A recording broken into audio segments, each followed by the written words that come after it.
Thank you for tuning in tonight. Welcome to another Second Story Press event. We're so thrilled that you can be joining us for the launch of Kathleen McDonnell's new memoir, Growing Old, Going Cold. My name is Michaela, and I'm the marketing coordinator at Second Story Press. Wherever you're tuning in from, we're so thrilled you can join us. We'll be getting started shortly. Before we start, I would like to recognize the ancestral lands on which we work and live. The building that houses Second Story Press's office is situated in the traditional territories, including those of the Haudenosaunee, Huron-Wendat, Anishinaabe, Métis, and the Mississaugas of the New Credit. It is now home to many diverse First Nations, Inuit, and Métis people. We at Second Story Press have been privileged to work with Indigenous authors, illustrators, editors, and other collaborators in the publishing house, and we hope that the books that we produce here can in some ways contribute to the ongoing reconciliation process. We would like to work with more Indigenous creators, editors, and educators, and we are committed to making those connections happen. Before I pass this along to Margie, I have a few housekeeping details to go over. Tonight, you'll get to hear from SSP's publisher, Margie Wolf. Then Kathleen McDonnell has prepared a special video about growing old, going cold, and her love for cold water swimming. Afterwards, there will be a time for an audience Q&A. Would you like to enter to win a copy of Growing Old, Going Cold? It's very easy to enter the draw. All you have to do is ask a question. Wherever you're tuning in from, on YouTube or Facebook, just type your question in the comments. We will get to the questions at the end. After the Q&A, we'll pick the giveaway winner. Also, comment below and tell us where you're tuning in from. And if there are any technical issues with the sound, let us know. Growing Old, Going Cold is available for purchase from your local bookstore or from our website, www.secondstorypress.ca. Until May 11th, we're doing a spring preview sale where all our new spring 2022 titles are 15% off. Click the link in the event description to order your copy. So now on to the main event. I'm happy to pass this along to Margie Wolf, SSP's wonderful publisher. Welcome, Margie. Hi, thank you, Michaela, and thank you and welcome everybody. This is very exciting for me to introduce Kathleen. She and I have actually worked together for 40 years. It's a little scary, but true. And I was at Women's Press at the time, and she was with an organization called Health Sharing, and they did a women's health book. And the next book she actually did with me is we published twice, first at Women's Press and then again at Second Story. And it's never been more current than it is today. It's called Not an Easy Choice. And it's from a pro-choice position. Kathleen talks about the struggle that women must confront when they decide to make the choice. As I said, it was published decades ago, the first time, then again a while back, but never, never, never more current than it is today. Kathleen went on to publish a couple of other adult popular culture books, and then some wonderful children's books with us at Second Story. And I would love to describe them all, but there's not enough time. Okay. Growing Old, Getting Cold is an extraordinary book. I think Kathleen's is a wonderful talent, writing plays, writing youth fiction, but I actually think her great brilliance is as an adult nonfiction writer and essayist. And this book is so enticing particularly for women of a certain age, but I understand women are swimming into cold, crazy water at very young ages now. And I have to say that I remember when Kathleen only started swimming up to November in Lake Ontario.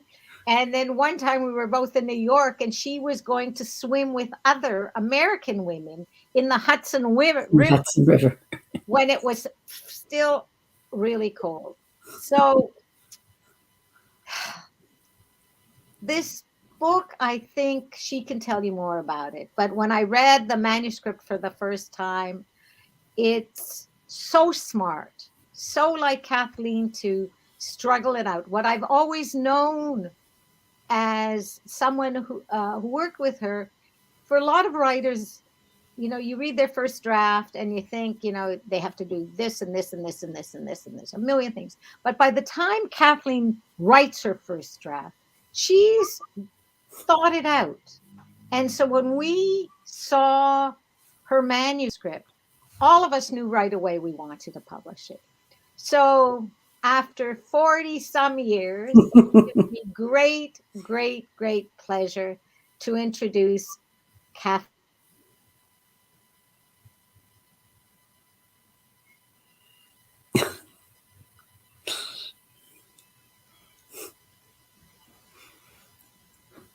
So are we still going here? You froze for a second there, Marky.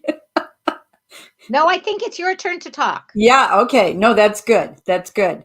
What we all know in the era of Zoom, sometimes things are just going along and then somebody freezes. And it's the technology, it's not the person. Anyway, thank you, Margie. That's so lovely.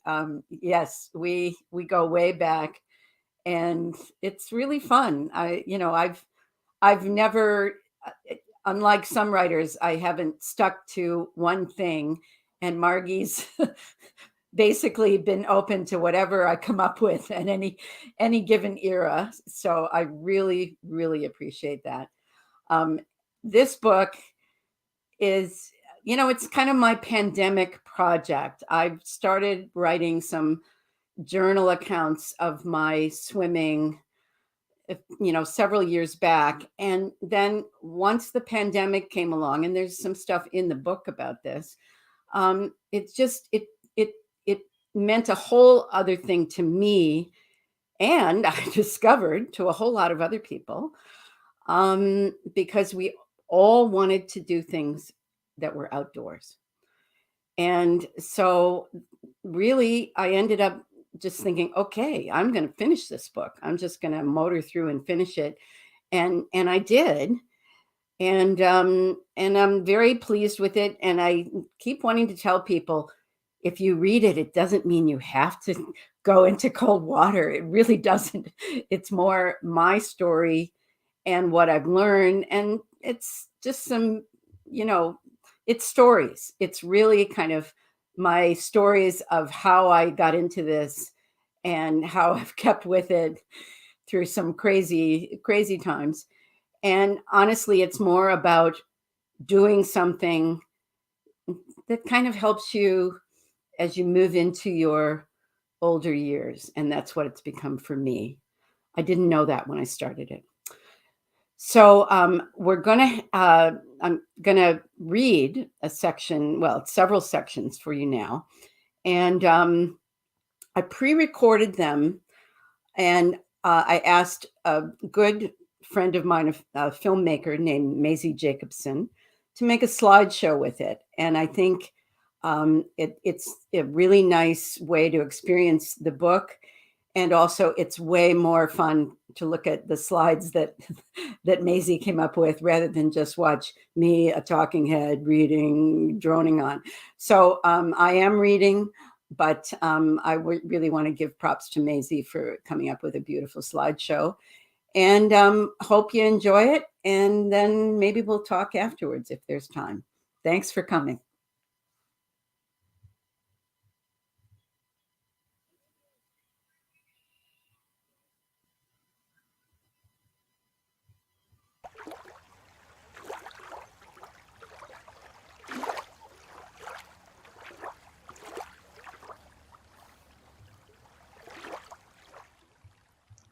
I know what you're thinking. What the hell is a psychrolude? Despite its spelling, the word has nothing to do with mental illness. It comes from the Latin "saeculus," meaning to bathe in cold water. The word probably entered the language in the early 19th century when a group of Englishmen, yes, they were all men, formed an organization, the Society of Saeculus, to promote the practice of year-round outdoor bathing. Many details about the society have been lost to history, perhaps because frozen hands made it difficult to record the minutes of meetings. The one piece of knowledge that has come down to us says that the qualification for membership was a commitment to the daily practice of bathing out of doors from November to March. One of the early presidents of the Society of Saeculus was one Sir Lancelot Shadwell. No, I'm not making this up. A prominent barrister who was said to be in the habit of bathing every day, whatever the weather, in one of the creeks of the Thames. I'm doing my part to keep this tradition alive. I'm a swimmer, and I like it cold, really cold. I swim in water that is on the verge of freezing cold. Why? I wish I knew, because I get asked that question a lot, and the only answer I can come up with is pretty simple, because it makes me feel good. I've always had a high tolerance for cold, which I'm pretty sure is partly genetic. In the dead of winter, my father used to go out hatless with the front of his coat unbuttoned. How can you stand it? People would ask him. Now people ask me the same thing about my swimming. My own Jones for cold water really kicked in when I was in my early 50s. For me, menopause wasn't intermittent hot flashes. It was unrelenting waves of heat. I was always hot, and my only relief came from jumping into Lake Ontario several times a day, which wasn't difficult since I'm lucky enough to live on Toronto Island. Over time, as the season turned and Lake Ontario water temperatures dropped, I just kept on swimming as late into the fall as I could. That is, until the lake was so frozen that I couldn't get to open water. At that point, I would switch to swimming in an indoor pool at the Y or one of the city rec centers. Several years ago, a mild winter resulted in a minimal ice buildup on Ward's Island Beach, and I managed to keep swimming right into the spring, a feat that got me a fair bit of attention on CBC and other media outlets. Andy Warhol said that everyone would have their 15 minutes of fame, and that 365-day swim was mine. It amazes me that as I stare down old age, I have finally found something that I can do that few other people can. Me, the ultimate unathlete. I sometimes joke that I do it so I can cryogenically freeze my body before dying. But I do think it keeps me younger, and research is confirming a whole range of health benefits. It boosts the immune system, relieves depression, possibly even staves off dementia. Cold water swimming is the only physical activity that I am, by some miracle, innately good at. I'm not really brave or tough, but I do enjoy that people think I am. This book isn't about breaking records or overcoming limitations or conquering fears.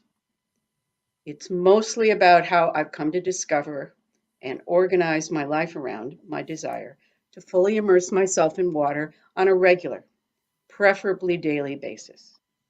As far as swimming itself is concerned, I'm really just an every woman.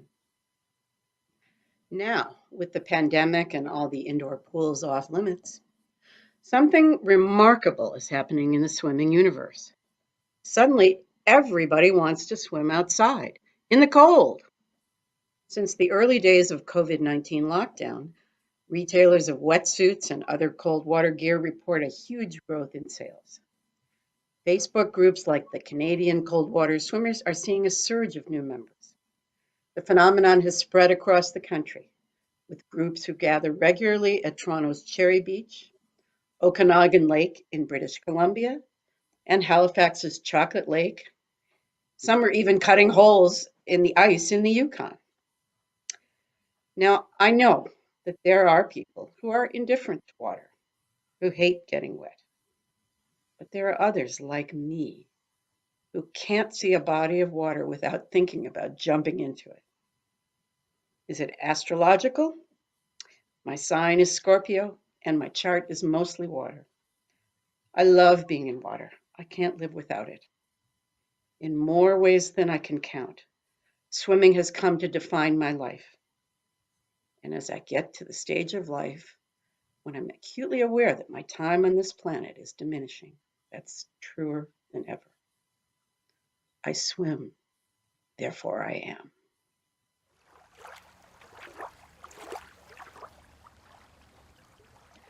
As a kid, I had no idea that my neighborhood was an almost ideal place for a would-be swimmer to grow up. When you walk east on almost any street on the grid that is Chicago, you eventually come to the shore of Lake Michigan. And in Rogers Park, the chances are very good there'll be a sand beach right there to welcome you, which isn't necessarily the case in the rest of the city. Chicago is blessed with a long Lake Michigan coastline, which used to consist of many miles of unbroken beach. As the cities became more car-centric in the early 20th century, it was thought that drivers needed a quick route from downtown to the neighborhoods on the north side of the city. So an existing urban expressway called Lakeshore Drive was extended northward in the 50s, paving over much of the lakefront and cutting off the beaches from their neighborhoods. Luckily for me, the city stopped laying pavement at Edgewater, more than 2 miles south of my childhood home. Rogers Park, which sits at the northernmost edge of the city, is still home to an abundance of these street-end beaches, named by local custom after the street that ends there: Rogers Beach, Greenleaf Beach, Farwell Beach. Growing up, we knew there were families who went on summer vacation, but I can't say we gave it much thought. Those were people with money to spend. We were 9 kids, 2 parents, and the SUV had yet to be invented. Not that we could have afforded one. But the fact that we had a beach at the end of our street was just a fact of life. Doesn't everybody live a 5-minute walk from one of the largest freshwater lakes in the world? Doesn't everybody just grab a towel and head down to the water every day of the summer? Really, we had no idea that we lived such a life of privilege. Memories of childhood summers tend to dissolve in a haze of sun and heat. Strangely, one of my most vivid memories is an event that I wasn't even present for. One day when I was 6 or 7 years old, I overheard my brothers talking about an incident at Tui Beach. They'd all been lifeguards there at one time or another. My brother Mike had been on duty that day. He breathlessly described what happened, using a strange word I'd never heard before. It was an extremely hot, sunny morning, and dozens of people were already on the beach. As the head lifeguard, Sam Leone, was organizing the morning shift, he noticed something peculiar. The shoreline had moved back, making the beach much bigger than usual. Leone began shouting at the lifeguards to clear everyone off the beach. My brother Mike had no idea what was going on, but like the other guards, he was afraid of Leone's legendary temper. Then Mike looked out on the water and saw it. An enormous wave looming over the beach, moving toward them at high speed. In seconds, water surged over the neighboring athletic field. According to one news account, it sucked 2 500-pound lifeguard towers into the water like matchsticks. The strange word was seiche, a Great Lakes version of a tsunami caused by a sudden shift in air pressure. A violent thunderstorm had passed over the city early that morning, and Leone had noticed that the watermarks on the piers showing the lake level had fallen dramatically, 6 feet or more. Recognizing what was happening, he yelled at all the dumbfounded beachgoers to run up the cement ramp to the field house. Leone and the lifeguards managed to clear Tui Beach just in time. But people at the neighboring beaches to the south weren't so lucky. Some were swept up in the whirlpool, fought their way back to shore, but others didn't make it. 8 people drowned in Lake Michigan that day. The scene my brother described was terrifying, almost unimaginable. I'd seen big waves before. I'd enjoyed diving into and rolling around in them. But a killer wave? How could such a thing happen at Tui, the beach I went to almost every day? Just the thought of that wall of water more than 10 feet high, rearing up, sweeping people away. I may only have heard about the Seiche secondhand, but the memory of that angry lake was burned into my brain as vividly as if I'd been there.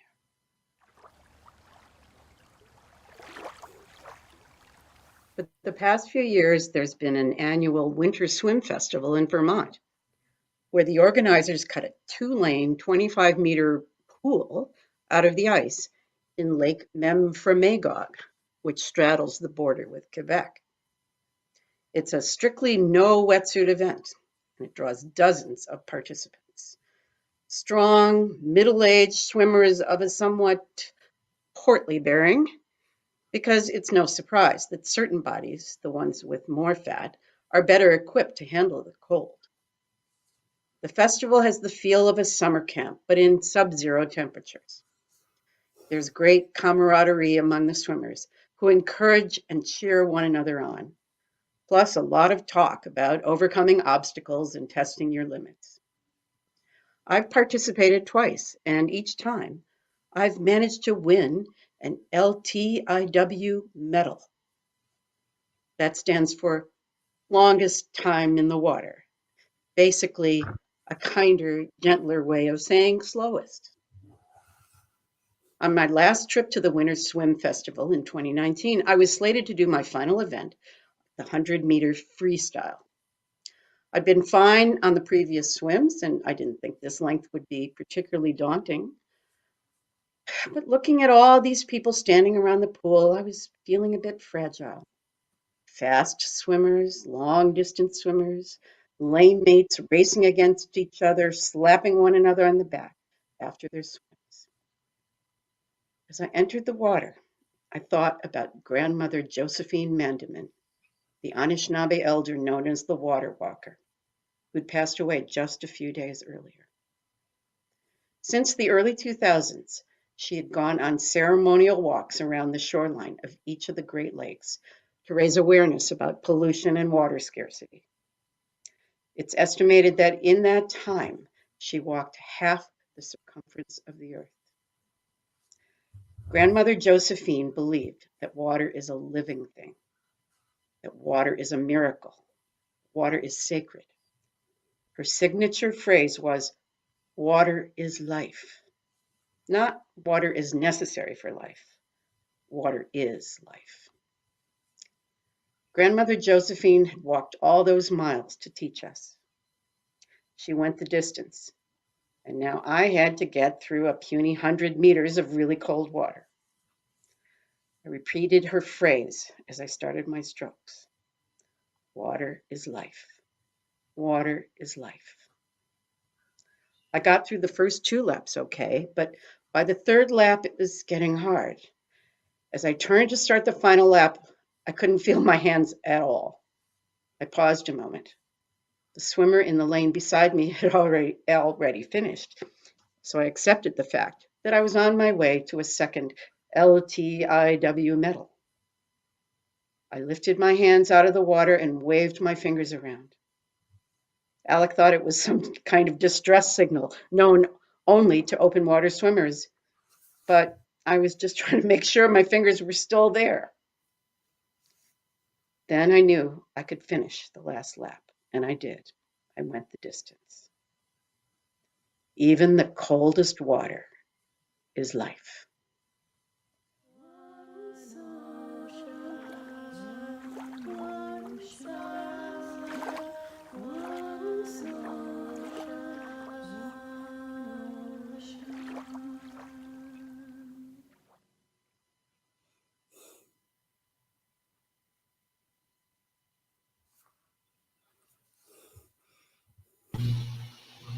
It was so great. I love that video. Thanks, Kathleen. Thank you, Michaela. I like it too, actually. I hope so. Yeah. No, it really, you know, when you start something like this, you think, oh no, you know, it's just going to be me reading, but it becomes a real experience when you have some visuals to go with it. And, you know, I plucked out, I thought were some pretty good stories out of the book. Definitely. Yeah.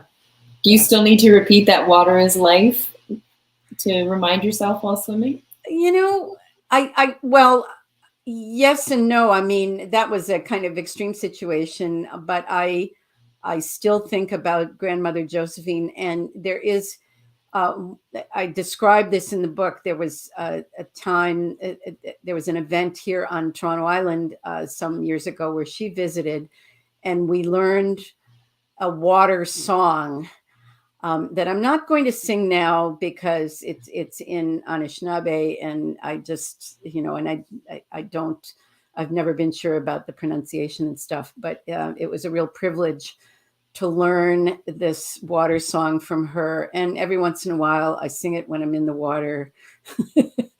But it's a very, that whole experience gave me a different perspective on water than I had before. And it still stays with me. Yeah. Yeah. That's wonderful. So we do have some audience questions that came in Great. during the reading. For anybody out there, there is still time to ask a question and enter the draw. So go ahead, but I'll start pulling some up. So the first one we have from Josie Parsons. Kathleen, what inspired you to write this book? Well, a number of things. I mean, I'm the kind of person, my first, you know, reaction to things is, oh, who'd be interested in that? Which isn't the greatest attitude to start with if you're trying to write a memoir. But it took me a long time to realize that I was doing something pretty interesting. I got into it, you know, I got into it by accident, and I describe in the book that I just started doing it because it was a way to relieve, you know, some things that were going on as I was getting older, and I just stuck with it. And because I'm in a situation where I can do it, because I live right on water, I'm in a situation where I can get into water as pretty much when I want. So I just, you know, I just kept with it. And then at a certain point, I started thinking, oh, this is kind of interesting, you know? And I think the book kind of came together when I did this. I decided to go right through the winter several years ago. And so I just kept going. And I remember at the beginning, I thought, well, I don't know if I'm going to make it through the winter, but I'll just take it day by day. And I did. And I kept a journal of it because I thought, oh, if I'm going to do this, I should have a record of it. And so that was kind of the core of the book.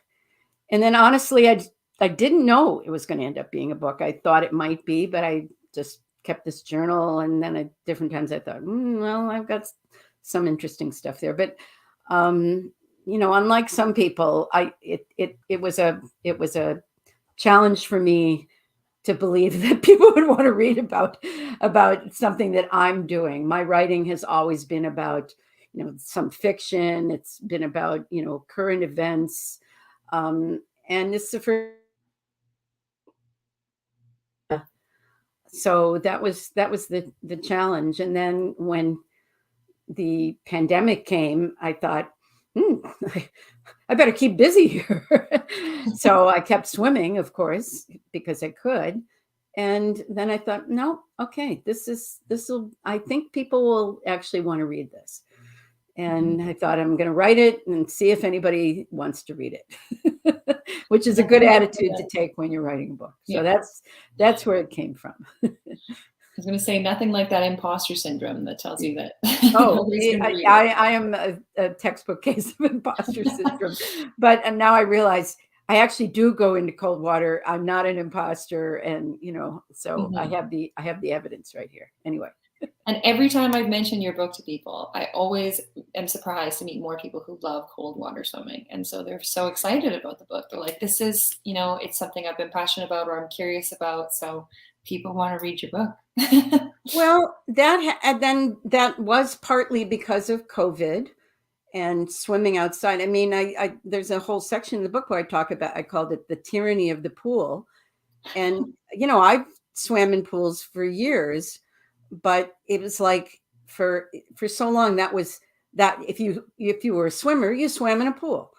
And then I realized, well, pools didn't always exist. And there was swimming before there were pools. And then the pandemic changed that. And everybody, people who were swimmers wanted to keep swimming, and people wanted to be outside. The whole thing was, well, just be outside as much as you can. So that really was a turning point, I think. And it kind of got me to plow through and finish the book, because I thought, oh, there's a lot of people who want to do this. So here's what I did. All right, so we have another one here from Betty Stewart. Do you have a swimming to-do list? Are there bodies of water you'd like to swim in eventually? Oh, the competitive swimmers that I know and that I'm acquainted with, through this swimmers world, that's a big thing for them. I mean, there's people who I went on this one. It was like a swimming holiday some years back in Croatia. And there were people there. They were serious swimmers, and there were at least a couple of people on this event who'd swum the English Channel. And for a long time, that was like, swim the channel, show that you can swim the channel. And then I do know some people who've attempted to swim Lake Ontario and who've actually succeeded in swimming Lake Ontario. And my bucket list is much more modest. There are, I would like to swim like in the really far north, but I don't think I'm the kind of person that can summon up the discipline to do these major long distance swims. I admire these people, and I kind of know why they do it, but I also feel like I'm way too lazy. Not lazy so much, but you have to devote your life to it. And I don't think I could get over not succeeding. There are people who've tried to swim Lake Ontario multiple times. And I just think, wow, how did they come back from that? I just don't know. Anyway, so yeah, I'm not really answering your question. So bucket list, I don't know. I've swum in, well, there is one place I want to go one of these days and swim in the, now I can't even remember what it's called, but there's the Serpentine. There's a kind of man-made, person-made body of water in England where people have swum there year-round, and they have ladies' ponds and men's ponds. This is in the days when they thought men and women shouldn't swim in the same bodies of water, which is kind of ridiculous, but that's the way it was for a long time. But it also meant that there was a real culture of outdoor swimming there that inspired me. That's one of the things that inspired me to write the book, because people would say, you want to swim in the lake? Why don't you go in a pool? And I go, well, no, there's these people in the UK who are outdoor swimmers and almost all year round. Mm-hmm. So yes, one of these days I'll get to the Serpentine, because that's one of the places. But no, for me, water's water. I know what I won't do. I won't go back to, I shouldn't say I won't, but the Mediterranean, I found it too warm. Okay. It was wonderful, beautiful water, and it was beautiful around there. But I remember thinking, no, I need a little more, I need a little lower temperature, which Sorry, I've done the worst possible answer to your question. But anyway, that's where I'm at with that. All right, so we have another one here. Linda Dunal asks, do you get a swimmer's high or buzz after swimming in really cold water? I absolutely do. I really, again, when I started doing this, I didn't know about that, but I noticed it really quite early on. And, it's weird because it does have this kind of addictive quality. And that's, when you think of it as a high, it really, it's not an illegal drug, but it's something that you feel like you want to do it on a regular basis. And, but now what I find is more, and I do talk about this in the book, and I think there's more and more about this coming along, that it really helps you manage mood. Because I do find there have been times, especially through the pandemic, when I've just felt really bummed out. I've struggled with depression at different times in my life, and it always has a positive effect. Always, always. It just it's a boost. It's a boost. It doesn't solve your problems, but it just kind of gives you a bit of a better feeling. And when you get out, you just feel better able to kind of face life. And so if that's a high, I mean, the thing about, getting high from drugs or something like that is you got to be careful if going overboard. Cold water swimming has its limits. You have to get out at a certain point. There's a certain point at which either in your head, nope, this is it, I got to get out, or you have to follow guidelines from some of the experts.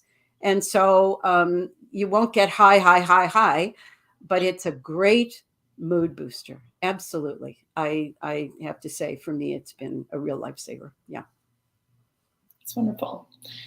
All right, so we have looks like a two-parter from Martha, who asks, initially in this one, Sierran asks, why do you break ice? Or Kieran.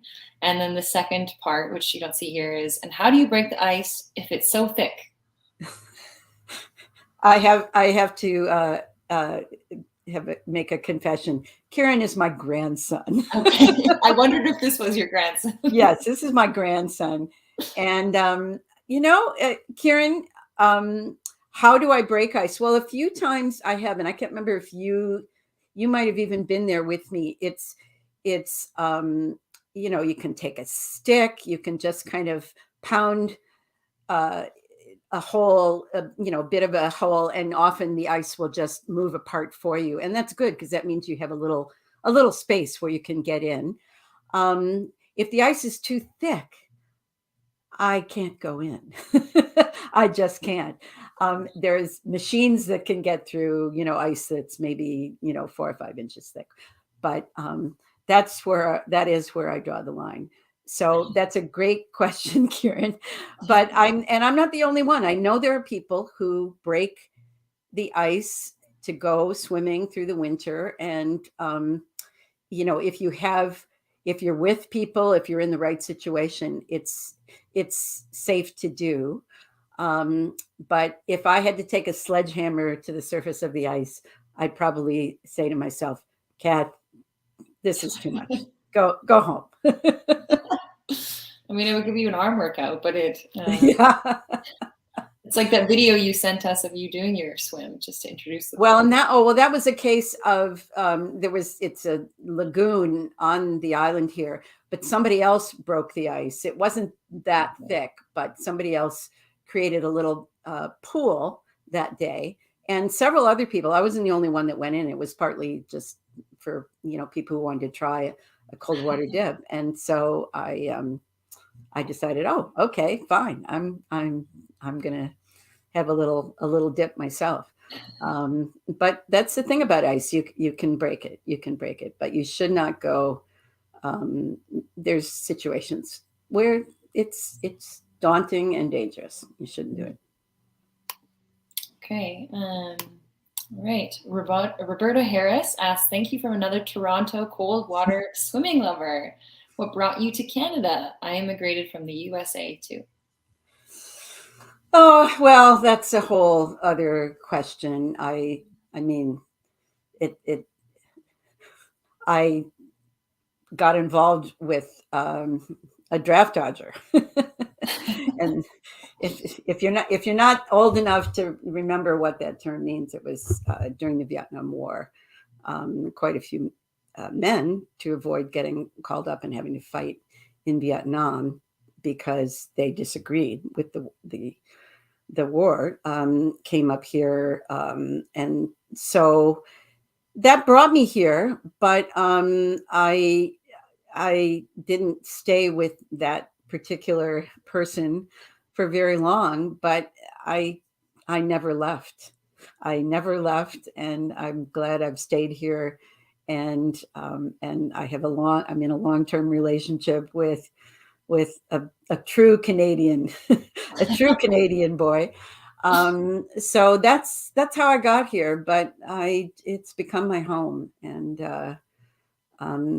also, it wasn't why I came to Canada, but very early on, I had a chance to move to the island, and I didn't realize then how lucky I was. But this is an amazing place to live, and an amazing place for a swimmer. And so that's certainly kept me here. Certainly. Well, we're glad that you stayed. So am I. We have another one from Betty. Have you influenced any of your family or friends to join you in cold water? Well, yes and no. I mean, I don't know if it's been my influence. I mean, both my partner, Alec, he's like, no, he doesn't want to have anything to do with the water. But both my daughters are swimmers of a certain, they have gone in with me sometimes, and they go swimming on their own. The person that she might even be watching tonight, I don't know, but I have a niece in New York who she and I have become swimming buddies at a distance. And I tell the story in the book of it was then I went down to New York foolishly to celebrate the election of Hillary Clinton in 2016. Now we all know that didn't happen, but and I visited with Caitlin, my niece, and so the next day we went and we went skinny dipping at Coney Island, and it was just, again, it's like when I said it can change your mood and give you perspective, and it really did that day. I remember thinking, I got to get in the water, and we did. But Caitlin, my niece, is probably the one who's most. I wouldn't say she's influenced by me, but she's a swimmer as well, and I like that it's a family thing as well. It'll stay. Yeah, you keep the legacy going. Yeah. Well, we'll see. All right, so we have one here from Sarah. Do you know how often seiche waves occur in our Great Lakes? A fascinating story from your childhood. I think they're pretty rare. That's a really interesting question. If you Google them, you'll see that they're unusual. And I think I actually, since, I've lived on Lake Ontario for, 40 odd years now, I don't think there's been one here in my lifetime. And, they might be more common in, say, Lake Superior because it's so big. But that's a really interesting question. I think they're rare. And I think that one was very unusual, and I think it had to do with the heat wave that was going on. But I'm actually going to look into that and see how common they are in the Great Lakes, because it was the story. It was so vivid at the time, and it's an interesting question. Google seiche. That's what I'm going to do when I get off. God. Okay. Anne asks, well, first she says, I can't wait to read your book, Kathy. How long do you stay in the water when it's cold/winter? Oh, that's such an interesting question. Hello, Anne. Anne is another one of my nieces.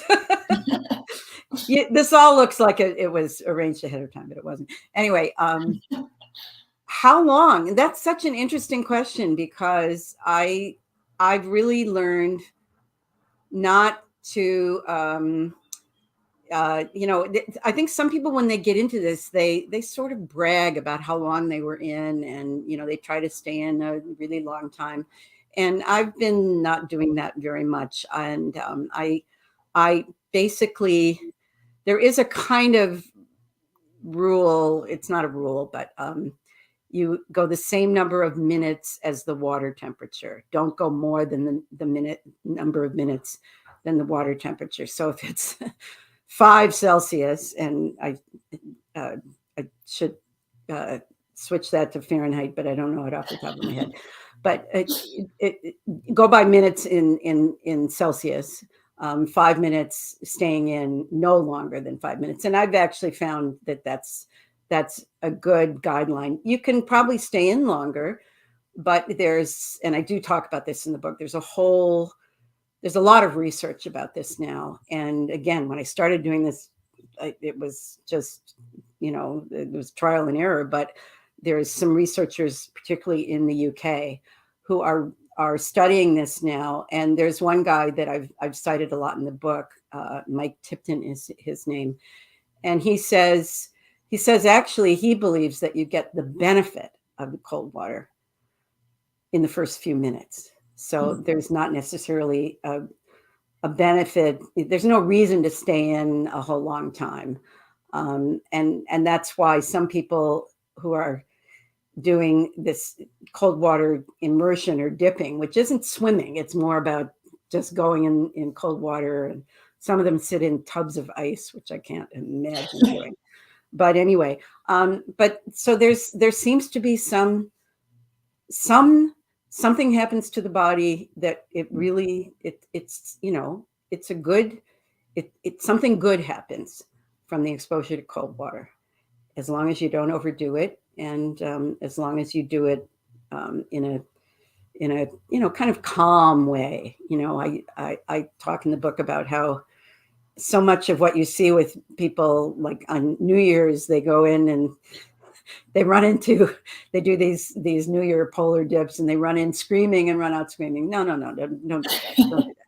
Just take your time. But it's to feel your body kind of not wanting to be in cold water, and then to relax into it is pretty interesting. Anyway. But I like that rule of thumb. That's good to know about. Yeah, no,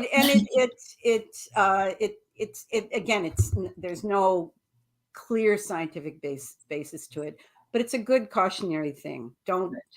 Just don't stay in longer than the temperature. The temperature is sort of telling you, and your body is sort of telling you, but your body might think, oh, I'm doing fine, I can stay in longer and longer. No, go by the time. Yeah. Okay, so I think we just probably have just a couple more questions.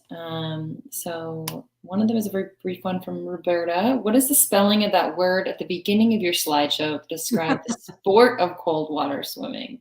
Oh, well, you could buy the book and find out yourself. But yeah, it's P. I'll spell it out, but I mean it's hard to do it just verbally. It's PSYCHROLUTE,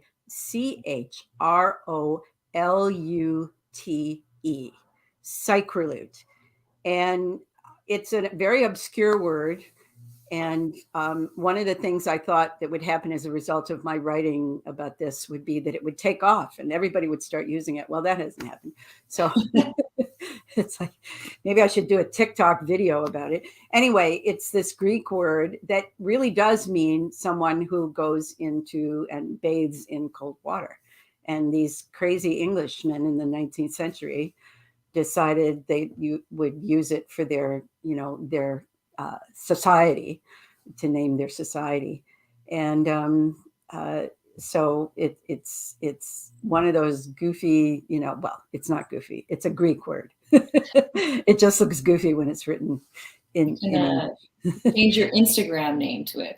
Yes, yes. Yeah, no, actually I should use it more. I should. Yeah. Okay, so I think we have just time for, we're not running out of time, but maybe one more. Okay, sure. So Caitlin asks or says, menopause is so neglected by the medical world. Do you think cold water swimming might be a prescription that helps others? Well, it sure was for me. Yeah. The problem is I think there are even, these researchers in the UK. I don't think they dismiss that idea at all. They really are saying that there are real health benefits to cold water immersion, whether you swim or whether you just. And I don't know of anybody who's doing. That's interesting. I don't know of anybody who's doing research on menopause in particular, but it kind of makes sense. I mean, it made sense to me because I was hot and I thought I gotta cool down. So yeah, the problem as I see it with cold water immersion, swimming, whatever, is you have to have access to it. And that's and it's funny, drawing a cold bath, filling a tub with ice cubes is, to me, not, it probably gives some of the same benefit, but it's not the same. And even the lake that I live next to, it warms up in the summer. So I don't even get in cold water for quite a bit of the year because it's no longer, it's more kind of what most people regard as swimming temperature. So I don't know. One thing they talk about, and this kind of drives me crazy, is some researchers have said, well, if there's health benefits to cold water immersion, we have to find out what it is and make a pill that will give the same effect. And I just think, no. Can we just find a way so that people can do this easily? But it's not that easy to do. It's not that easy to do. And but it I believe it does, and I think the benefits are becoming better and better established by research. Yeah. Great. Well, actually, we do have one more. I'll slip in here from Linda. You are such an inspiration and testament to how many more years I have to look forward to doing this. Do you have another swimming-inspired book on the horizon? No, probably not. No, it's funny. I think that was my hesitation in writing about this, because I thought there are people, there's Lynn Cox is somebody who is a world-class swimmer. She swam the Bering Strait. She's done all these amazing things. I mean, she's written several books about her swimming, but she's an elite athlete. And I feel, when I say I'm an every woman swimmer, I feel like that's exactly what I am. And I don't know if I have more to say about it other than what I said in the book. So I'm not going to be doing, I shouldn't say never, but I don't have any big challenges in mind. I'm just going to keep doing this, and I'm going to keep doing it as I get older. And that's really why I wrote the book. I just feel like, no, this is something that I think can really help as we age. And so no, I have other writing projects, but they're not particularly about swimming. Right. Well, but there are wonderful books. And in fact, I do talk in the book about Lynn Cox's books. There's several swimming books that I talk about in the early chapter that really inspired me. And you can go to them and just get the same level of inspiration that I did from these books. They're real classics, and I won't name them now, but they're you'll find them in the first chapter. Okay. Well, what other book can we look forward to that's non-swimming related? Do you have on the go? Well, it's a long ways away. I'm going to Ireland soon. I've been to Ireland several times the last few years, and I am going to write, and I don't know what yet. It's going to be I'm still feeling my way through it, but I have an ancestor, great grandmother, who left Ireland during the famine, and for some reason, I'm going to write about her. And I don't know very much about her, so it's a real there's a lot of mystery attached, but I've become very aware of my Irish heritage in the last few years, and about and particularly because of my family's, most branches of my family were famine immigrants, and I just want to know more about that. And so, sorry, it's not going to be much swimming in that. Although maybe you'll get to do some swimming while you're in Ireland, I hope. Oh, no. Well, no, that I definitely will. And there is a whole section in the book about the Irish actually love cold water. And I didn't even know that for a long time. I just thought I'm doing this, but there's a real culture of swimming outdoors and cold water swimming. And I'm going to be staying for quite a while in Galway, which is very close to the water, and I'll be in the water every day there. So yeah, be swimming in Galway Bay. I do know another writer who likes to swim in Galway, like outdoor swimming. So oh, really? Yeah. Well, you have to let me know. You have to send me her. I'll put you in touch. Yeah, do. No, seriously, do. Yeah. Yeah. Great. Well, I guess it's time to pick our winner for the giveaway. So our winner today is Linda Dunal. You win a copy of Growing Old, Going Cold. You can send an email to me at michaela@secondstorypress.ca to claim your prize. So congratulations, Linda. Oh, great, Linda. You'll have to let me know what you get in touch with me after, and so we can talk about it more. Great. Well, thank you so much, Kathleen. This was wonderful, and of course, thanks to Margie. I love hearing you two talking about your long friendship. And thanks everybody for tuning in. Don't forget to get your copy of Growing Old, Going Cold from your local bookstore or your library, or you can order online from secondstorypress.ca. There's a link down below in the description. And as I said at the beginning, our spring sale is still happening until May 11th. So take advantage of getting 15% off. And this link for this event is still, can it still be accessed on YouTube? So, yeah. The video, so pass it along to anybody couldn't make it. Yeah. All right. Well, thanks again, Kathleen, and thank you, Michaela. Yeah. Hope everybody has a great night. Thanks everybody for coming. This has been really fun. Take care. Bye-bye.